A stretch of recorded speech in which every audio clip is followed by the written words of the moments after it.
frustrated when you're trying to attach detailed die cuts and other small pieces onto your cards and other paper craft projects? If so, I have a really handy tip today to share that you're going to love. I'm Anna Hellman. Thanks for being here. Let's take a look. So here I have a card in the works along with a very detailed die cut that I want to attach on top of this. So what I need, I've shared tricks before that involve glue and sponges and adhesive backing sheets. But if you forget to put your adhesive backing on here to turn this into a sticker, or you want another way, I have a great one to share. And what you're going to need is a sticker sheet from one of your newer stamp sets. So I just went in and applied the labels to the backs of these stamps. And this is the sheet that those labels were on. Now, if you don't have any of these handy, you can also use a backing sheet from some gems or rhinestones. Now, what you need to do is remove the rest of the paper and sticker that's on here so that you just have what's left on this sheet. And what you're going to do is flip your die cut over so that the back side is face up on top of there.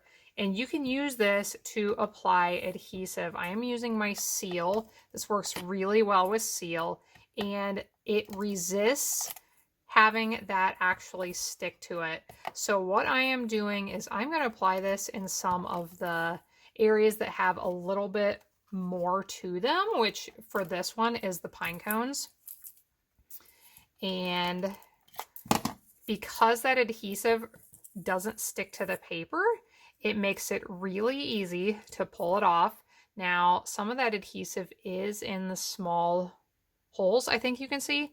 But if I just run over those with my finger real quick, it is going to catch and it is going to ball up right behind the paper so that you don't see it and it's not exposed. I picked a perfect one to demonstrate with because this one is very, very detailed. Okay, so once I get that removed, balled up behind the paper areas, all I need to do is lay it on my project. Give it a good press.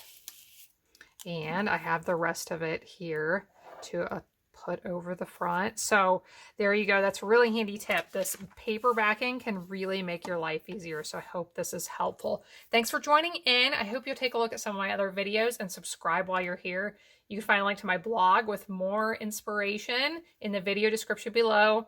Hope you have a wonderful day, and I hope you'll be back again next time when I'll be here helping you to hand make with love.